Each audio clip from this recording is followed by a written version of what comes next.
Good morning. Let me just drop this here. The question about conflict resolution or conflicts generally is that you cannot avoid conflicts, especially if you are married or if you are in a committee and you have a common goal and you have a common direction because you are together and you have something binding you, which is called relationship. You can't actually dodge conflicts.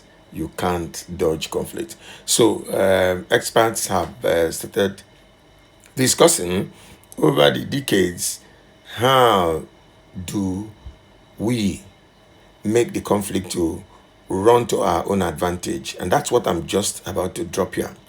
You see, several years ago, Dr. Leslie and Les Parrott brought out four things, which is called the core principles of conflict resolution. And the basic thing, the core, CORE, and core is basically cooperation, ownership, respect, and empathy. The basis of the core principles that help you in conflict resolution is the fact that when you are conflicting, whether as a couple or as a group, the key thing there is to avoid misbehaviors, is to behave well to the person you are conflicting with. So if you are conflicting with your spouse, the basic thing that you must do is to behave well to that spouse. And so they coined it fighting fair.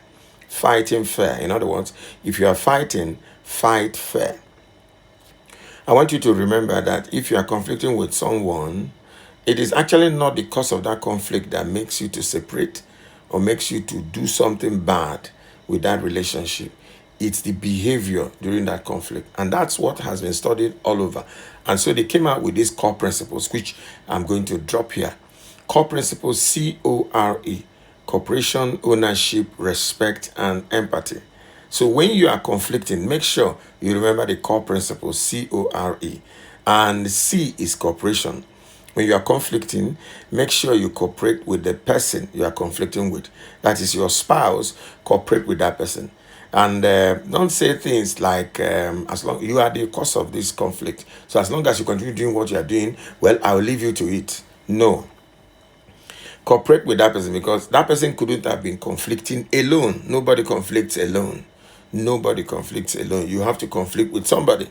And so if that person is conflicting with you, it means that you contributed something.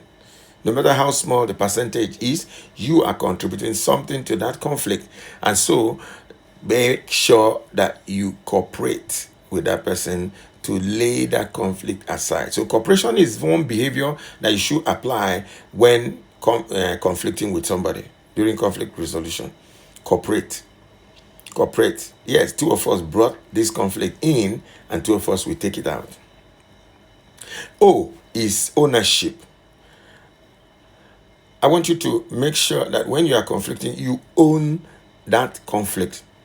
Don't ever say it's my wife that caused it, so she's going to clear the mess. Or it's my husband that caused it. No, both of you caused it. Own that conflict. And the way to own is to tell yourself, look, I might actually be wrong. It's a statement that liberates you so highly in conflict to tell yourself, I might actually be wrong.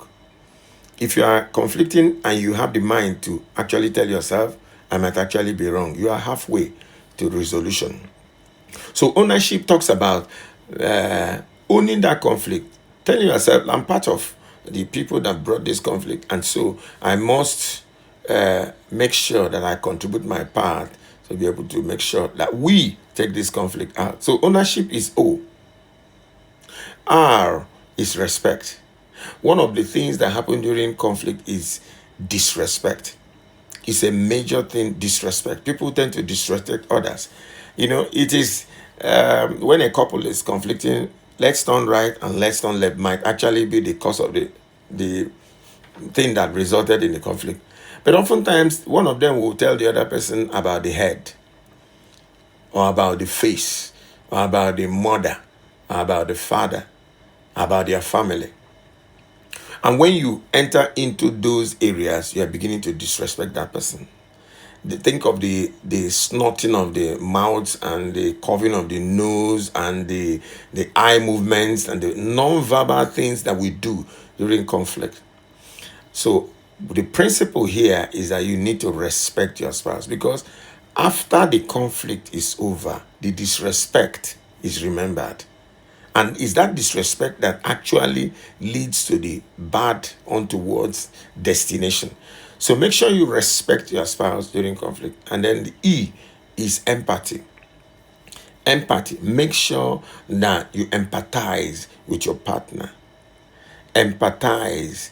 Empathy is basically crossing to the other side to see how that person is. You see, when you write 9 and you are looking at it as 9, the person standing opposite you will be looking at it as 6. And which leads me to the story, I read about a professor that was in a school where 2 boys were always quarreling. They always quarrel on anything they don't see eye to eye. So one day the professor decided to solve this problem. And so he came into the class and asked one of them to go to one side, asked the other one to go to the other side. And so he opened his bag and brought out a ball and placed at the center table, and asked the one on the right, what is the color of the ball? The boy said white. Immediately he said white.